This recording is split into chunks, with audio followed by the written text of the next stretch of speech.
Bienvenidas, bienvenidos, bienvenides. Somos el equipo de la Comunidad Terapéutica de Peñalolén, Corporación TESI-UNEUS. Trabajamos en el barrio hace 33 años en una casa ubicada en Lago Roselot con Lago Gris, antigua calle 12, a una cuadra de Las Parcelas en el sector de Peñalolén Alto, en la población Nueva Palena. Acompañamos a personas y sus familias que identifican malestar o sufrimiento psíquico y dificultades en el día a día y en el desarrollo de sus proyectos de vida a propósito de las historias de vulneración de derechos y violencias en sus contextos cotidianos e institucionales.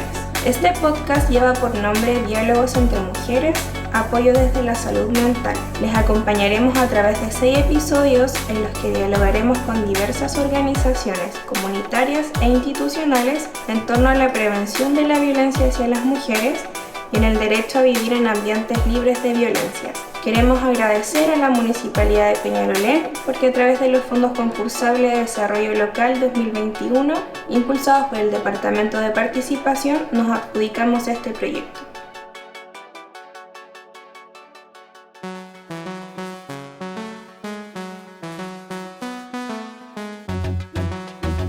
Hola, bienvenidos a todos a este segundo episodio de nuestro podcast Diálogos entre Mujeres, apoyo desde la salud mental. Yo soy Mayra Guajardo, parte del equipo de la Comunidad Terapéutica de Peñalolén. Hoy día nos convoca el tema de la red y la violencia contra las mujeres. Para eso nos acompañará Gloria Silva, quien va a entrevistar a Lorena Astudillo. Ella es integrante de la Red Chilena contra la Violencia hacia las Mujeres. Y en un segundo momento vamos a conversar con Gloria para retomar algunas ideas y reflexiones en torno a esta temática.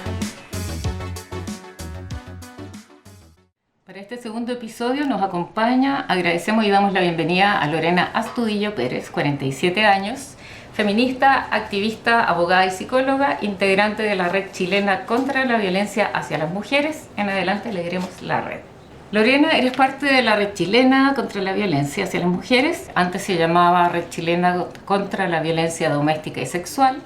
Tú formas parte de esta organización hace 12 años. Ustedes se describen como una articulación de colectivos feministas y organizaciones sociales no gubernamentales y mujeres que desde el año 90 trabajan con el propósito de contribuir a erradicar la violencia hacia las mujeres y las niñas. También entendemos que hacen campañas, estudios y otras intervenciones públicas en todo el país, realizan denuncias públicas, han organizado ciclos de cine, conversatorios, escuelas de formación y la muy reconocida campaña Cuidado, el machismo mata, que es desde el año 2006. Y esta se ha constituido en un hito, así como también recordamos otras consignas como democracia en el país y en la casa, de los años 80. Lorena, ¿qué ha sido para ti ser parte de esta organización, de la Red Chilena? Bueno, ha sido encontrar el espacio en donde siento que puedo hacer un activismo político feminista que tiene sentido. Es un espacio que me parece distinto, sin una estructura patriarcal, que es tan difícil poder acceder a este tipo de organización, en donde no hay jefas, no hay jerarquía, que es un poco lo que proponemos las feministas. Así que ha sido un espacio en el que me siento plena, contenta, rodeada de mujeres y en donde también siento que entre todas aportamos a una sociedad mejor para nosotras. Y en estos 30 años de trayectoria de la red, ¿quiénes han sido, en tu opinión, grupos, personas importantes en la constitución de estas redes, luchas y resistencias? Y también si nos puedes contar algún hito fundacional de esta red. Yo diría que las mujeres. O sea, acá al hablar de personas, en realidad tenemos que hablar de mujeres. Las mujeres hemos sido principalmente quienes nos hemos organizado a lo largo de todo Chile y hemos comprendido que la organización nos genera poder. Y este poder nos ayuda a transformar. Yo diría que sin esta capacidad de organización que tenemos las mujeres, respetando nuestra territorialidad, respetando también nuestros tiempos, nuestras costumbres, porque Chile es un país largo y no es lo mismo vivir en Arica que vivir en Punta Arenas, ha sido esencial para poder sostener esta red. Y la autonomía también, comprender y entregar esta autonomía a las mujeres. Y un hito fundacional, la red nace a instancias de la Red Latinoamericana y del Caribe, que contra la violencia doméstica y sexual. Y en Chile se organizan las mujeres y deciden ser parte también de esta red. Lo bonito, diría yo, es que se organiza con mujeres de distintas partes de Chile que hacen una reflexión. Esto surge post dictadura, que no había violencia solamente política, no había violencia solamente de esta dictadura en un ámbito político, sino que las mujeres también estábamos viviendo violencia en nuestras casas. Y a través de esta reflexión de lo que era la violencia, surge este conversar de decir, bueno, democracia en el país y en la casa también. Y yo diría que esto fue como un hito que le da inicio e impulso a esta red que ya lleva 30 años.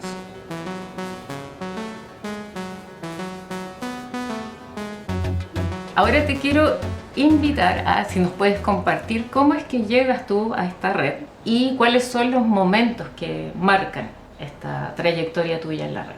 Mira, la red primero se organiza con representantes de colectivos de mujeres y feministas.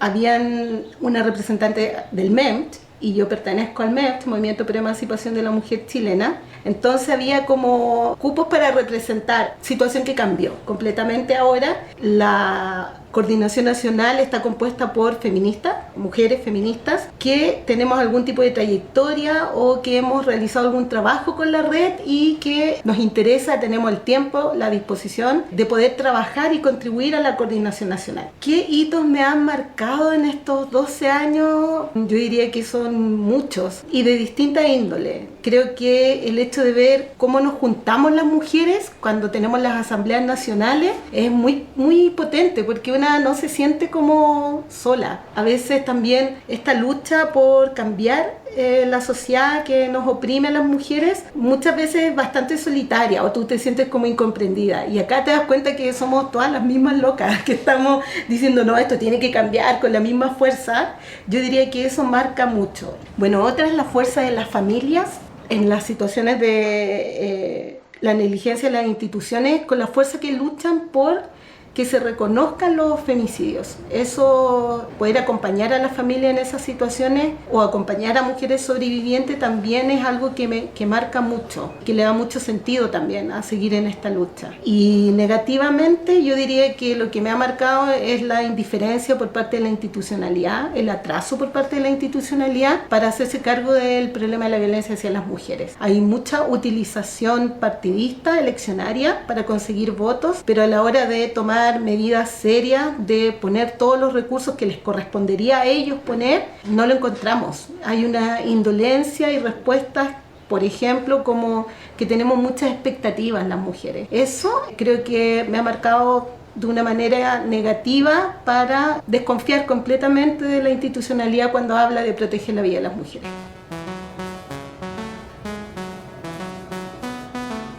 Lorena, a propósito de lo que nos cuentas, de esto de nos señalas la violencia institucional de la red, han hecho muchas publicaciones. Quiero mencionar una serie de 3 libros de los últimos 5 años, donde se releva esta idea y se visibiliza la idea de violencia estructural. Entonces, uno de estos libros, el primero es Nunca más mujeres sin historia.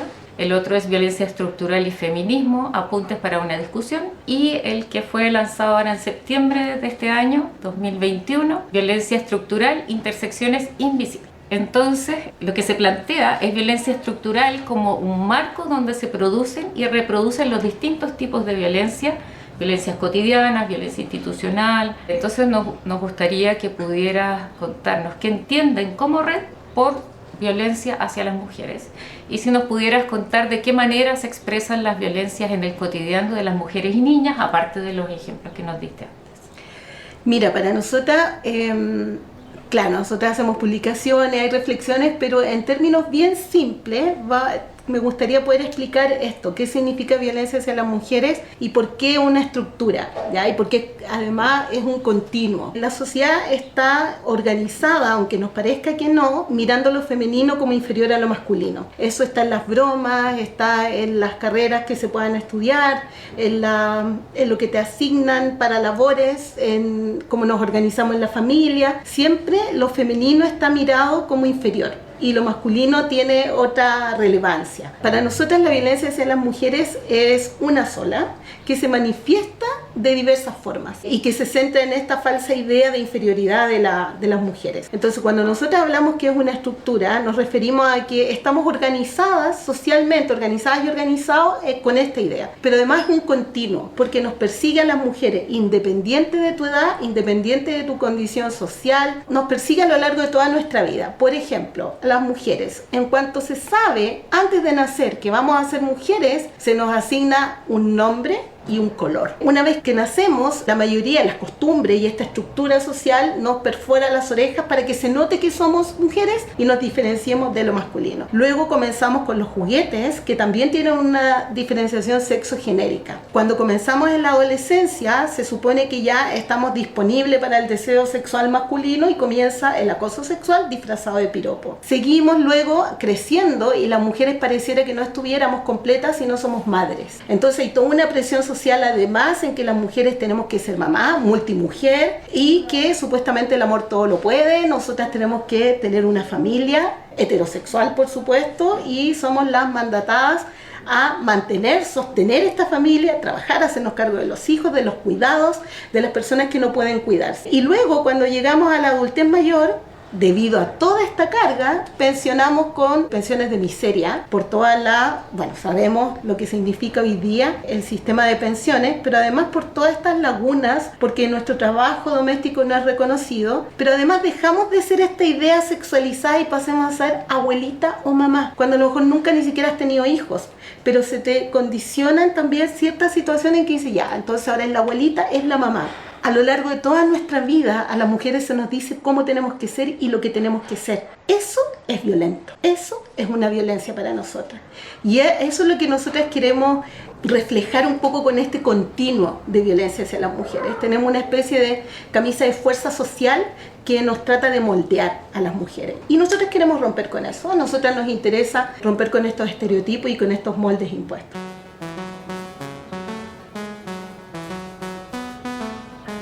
Lorena, ¿cómo trabaja la red chilena? Especialmente pensando en estos últimos 2 años y medio de crisis sociosanitaria a propósito del estallido social del 18 de octubre de 2019 y de la pandemia. Ahí, si pudieras contarnos qué prácticas de violencia, en tanto se constituyen como prácticas y no son experiencias aisladas, y también qué prácticas de resistencia han emergido en este tiempo o se han acentuado. Acá hay como se confunde un poco la coordinación nacional con la red. La coordinación nacional somos 11 mujeres feministas que coordinamos estos colectivos de mujeres y feministas a lo largo de Chile, pero la red tiene autonomía propia. Cada colectivo se organiza de manera autónoma y tenemos puntos en común en los cuales vamos trabajando durante todo el año. Tenemos asambleas nacionales que producto de la pandemia hemos hecho por Zoom, por lo tanto nos hemos visto mucho más también. Y esa es como una forma que hemos mantenido de trabajar. Respetamos mucho la autonomía. Y la coordinación nacional es la que organiza, la que propone ciertas cosas,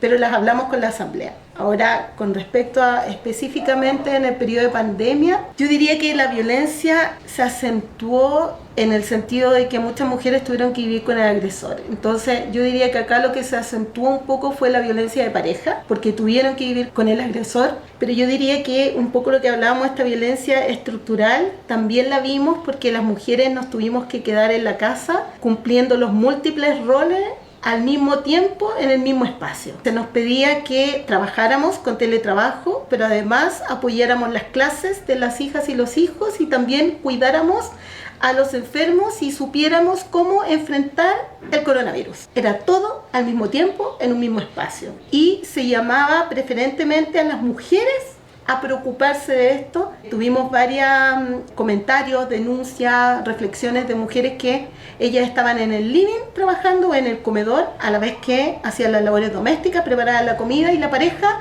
encerrado en un dormitorio porque tenía que trabajar. Entonces los múltiples roles impuestos a las mujeres socialmente se vio en la pandemia. Eso nosotras pudimos percatarnos de que fue así y nos dimos cuenta que esta sociedad, esta supuesta corresponsabilidad del cuidado, todavía todavía sigue siendo un discurso, pero a la hora de encontrarnos en una crisis mundial se nos vuelve a imponer a las mujeres el cuidado. Y de resistencia yo diría que la organización, la institucionalidad se demoró mucho en el problema de la violencia hacia las mujeres a salir. ¿Y qué es lo que hicimos las mujeres? Bueno, retomamos prácticas y aprendizajes de otras situaciones de crisis, organizamos las ollas comunes, organizamos los colectivos de comprando juntas de nuevo en otros lugares para poder ir a conseguir más barato. Nos organizamos para ir a acompañar a las mujeres que necesitaban denunciar y no sabían cómo hacerlo. Yo diría que la resistencia fue retomar los aprendizajes de nuestras ancestras feministas y volver a replicarlo, lo que me parece muy bonito porque tenemos memoria, aprendemos, valoramos y rescatamos lo que tuvieron que hacer otras y vemos cómo el hecho de reconocerlas, de valorar también sus prácticas, ponerlo hoy en día de nuevo en la práctica en este mundo globalizado del siglo XXI nos sirve. Podemos seguir aprendiendo y retomando lo de nuestras antepasadas. Te quiero agradecer muchísimo, Lorena Astudillo, porque además que tú hayas aceptado esta invitación a un encuentro, entendiendo por todo lo que nos has compartido hoy que encontrarnos es una práctica ancestral, que yo creo que por mucho tiempo se nos convenció de que para qué juntarse unas mujeres con otras, y ya con lo que tú nos dices nos queda mucho más claro que solidaridad y organización producen las transformaciones. Y además quería decir si puedes compartir la web, porque ahí podemos encontrar los libros, podemos encontrar las campañas para descargar, las campañas El machismo de cuidado, el machismo mata, y muchas otras acciones que realiza la red, que la red convoca. Hay una iniciativa popular feminista actualmente. Sí, no más violencia contra mujeres.cl, y ahí está disponible todo el material que nosotros hemos construido, las campañas, el registro de femicidio, que es público desde el año 2010, pero nosotras mantenemos desde el año 2001, las distintas acciones que estamos haciendo, y también la invitación a que hoy día la violencia hacia las mujeres, una vida libre de violencia para las mujeres, que es garantizada en la Constitución y la estamos construyendo entre distintas mujeres. Nos parece muy potente participar, estamos haciendo estos encuentros y toda esa información se puede encontrar ahí, y también nos pueden escribir a través de la página en caso que tengan dudas, consultas, sugerencias, por ahí nos podemos comunicar.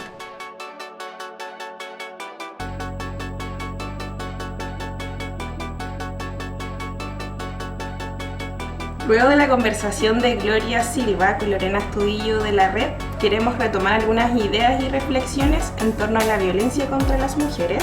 Así que para eso vamos a conversar con Gloria Silva. Ella es feminista, integrante del núcleo feminista de terapeutas ocupacionales, es parte de la carrera de terapia ocupacional USACH y forma parte del equipo de la corporación TESI UNEUS, Comunidad Terapéutica de Peñalolén. Gloria, sabemos que tu trayectoria comienza trabajando en el Hospital Psiquiátrico de Putaendo y en el Psiquiátrico El Peral, y desde ahí entonces en tu trayectoria, ¿cómo ha ido tomando lugar la conciencia de las violencias y cómo la incorporas en tu trabajo acompañando a mujeres? Respecto a la conciencia en general, quiero partir de ahí porque en el fondo, para hacer que un tema invisible sea visible, o sea, emergente, se requiere tener conciencia de posición. Me refiero a saber o a cuestionarse quién es una, quién es hoy, quién ha sido, con quiénes y en qué condiciones también. ¿Qué condiciones he tenido para llegar a este lugar, para llegar a pensar los modos de relación, por ejemplo?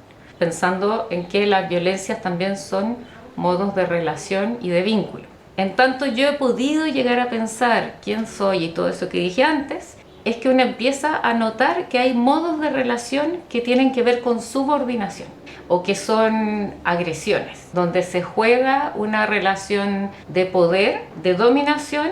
Cuando trabajé en los hospitales psiquiátricos, donde siempre hay una cierta idea preconcebida de cómo pueden ser esos espacios de confinamiento, trabajando ahí me di cuenta que las relaciones de subordinación y de dominación al mismo tiempo estaban naturalizadas, y que, como Lorena comentaba, la violencia se da a lo largo de todas las etapas de la vida, pero también durante el día. Por ejemplo, el solo hecho de pensar por qué una mujer que había sido etiquetada con un diagnóstico médico hace 20, 30 años, por qué esa mujer tenía que seguir viviendo en ese espacio. sometida a las rutinas que habían, porque no era una elección, a qué hora voy a almorzar, si acaso quiero almorzar, si quiero, no sé, si me quiero duchar, si puedo salir del lugar. Todo eso no estaba basado en el principio de autonomía, de autodeterminación, muy lejos de pensar en derechos sexuales y reproductivos, y en ese espacio también, como ejemplo de violencia, en los hospitales psiquiátricos también eso se daba mucho,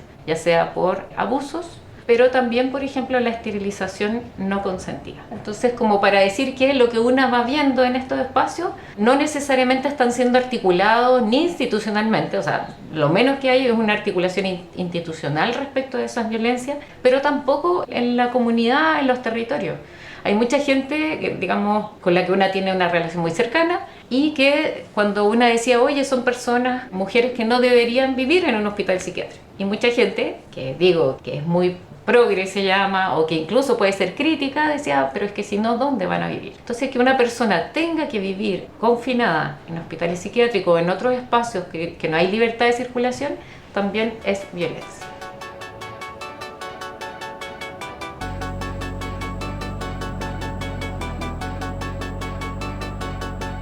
Gloria, y esta experiencia que nos traías de poder hacer consciente la violencia, ¿no? Hacerla visible, ¿cómo esto lo incorporas en tu trabajo en relación también a los equipos con los que trabajas y haces parte? ¿Cómo es que se abordan las situaciones de violencia? A las violencias que mencionábamos anteriormente, también agregar la violencia de las experiencias de medicalización, de patologización, psicopatologización y psiquiatrización de la experiencia de las personas, en particular de las mujeres. ¿Por qué se produce y reproduce un malestar, sufrimiento, dolor psíquico? Tiene que ver con que se han naturalizado una serie de el día a día, de lo que está pensado para las mujeres por ser mujeres. Por ejemplo, el trabajo doméstico, el trabajo de cuidado de niños, niñas y niñas o personas en situación de dependencia, que simplemente le corresponden a las mujeres. Ni siquiera llega a ser una pregunta, si acaso corresponde o no corresponde. Y el no interrogarse no es un problema de las mujeres, ¿sí? Es un problema de lo que Lorena hablaba de la violencia estructural, ¿sí? De este sistema o esta estructura que lo piensa así. El que eso no sea visible, entre otras muchas condiciones, va produciendo un dolor, un malestar, inquietud, incomodidad, y que muchas veces lo que dicen los sistemas de salud, por ejemplo, es que eso se llama depresión. Entonces, a una experiencia o experiencias cotidianas se empieza a asignar una etiqueta diagnóstica médica que comúnmente tiene por solución una alternativa farmacológica y, comillas, en el mejor de los casos, una alternativa llamada terapia psicológica. Sin desestimar ninguna de las dos en particular, pero que claramente no son suficientes porque esas no abordan el problema estructural. Lo que nosotras proponemos, y también desde esto de mirar las violencias, mirarla por ejemplo de esa manera, nuestra propuesta tiene que ver con desmedicalizar o despatologizar esas experiencias.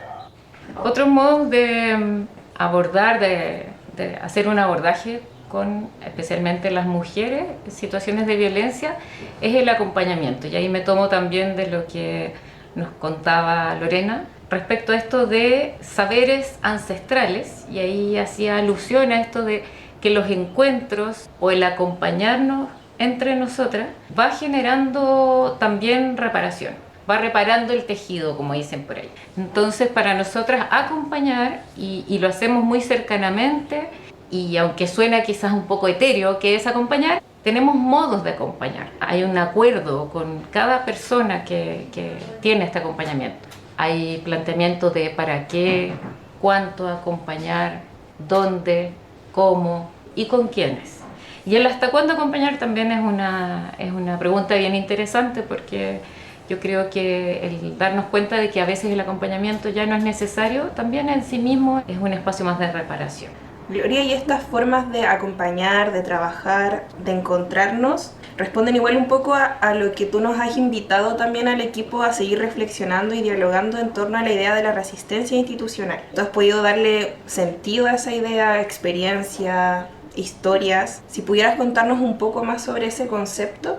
Yo creo que para mí las resistencias institucionales primero las viví o las hemos vivido acá como organización. Entonces para mí ha sido muy especial el poder encontrarme más bien con el concepto a propósito de una experiencia sistemática, sostenida, que hemos mantenido y que hemos desarrollado y creado de manera colectiva. Ahora, en este espacio creo que no es casual que durante estos 33 años más o menos, la gran mayoría de las veces los equipos han estado constituidos especialmente por mujeres. El resistir también es una respuesta. Que nosotras resistamos como institución ha sido respuesta a escenarios de violencia institucionales. Resistir contempla también cuidarnos. Una manera de resistir, por ejemplo, son primero saber que somos un colectivo de personas que acompañamos a otras personas, no es de manera individual, y tener esa conciencia también de los distintos puntos de vista, de poder compartir lo que a una le pasa mientras acompaña. Eso también es una forma de resistir y que no es evidente en otros espacios de trabajo, especialmente en salud mental. No es evidente que las personas puedan decir: yo me sentí de esta manera, o sentí impotencia, o sentí miedo, o sentí rabia. Entonces, que podamos hablar de eso también es un espacio de resistencia. Y lo otro que nosotras consideramos espacios de resistencia es estar permanentemente interrogándonos sobre los límites de nuestro abordaje o modo de acompañar. Porque no es que estén los límites puestos por un manual, no es una receta, hasta aquí llegamos, sino que tiene que ver con la experiencia, con la relación, los vínculos que establecemos. Y también saber que somos una posibilidad más de intercambio de saberes, de aprendizaje. Aprendemos mucho en los espacios, los colectivos que llamamos nosotras, que son estas grupalidades de acceso y ejercicio de derechos, con las personas participantes, en las asambleas que son semanales. Cuando hablo de los colectivos, uno de esos es el colectivo Mujeres. Y otro modo de resistir, y que es bien central, tiene que ver con la formación. Nuestra formación, también autoformación, en temas que tienen que ver con feminismo, mujeres, acompañamiento, niños, niñas y niñas, malestar y dolor psíquico, sobre derechos humanos, entre otros. Y también generar espacios de formación con otras personas, con otros equipos, con otras instituciones, establecer esos diálogos. Y ahí también poner la campaña, que hemos sostenido campañas también de acceso y ejercicio de derechos, en salud en especial, a vía independiente, derechos sexuales y reproductivos, derecho a cuidar y ser cuidada y a cuidarse, entre otros. Así es que la idea de resistencia, yo solo puedo por ahora decir que me alegro mucho de ser parte de este equipo. Somos un equipo que nos acogemos, somos nosotras también un espacio donde poder alojar nuestras experiencias, nuestras historias. Bueno, Gloria, agradecerte por la conversación. Les invitamos a seguir escuchando los siguientes capítulos, estar atentos y atentas a las redes sociales. Vamos a estar ahí contando los próximos estrenos. Muchas gracias.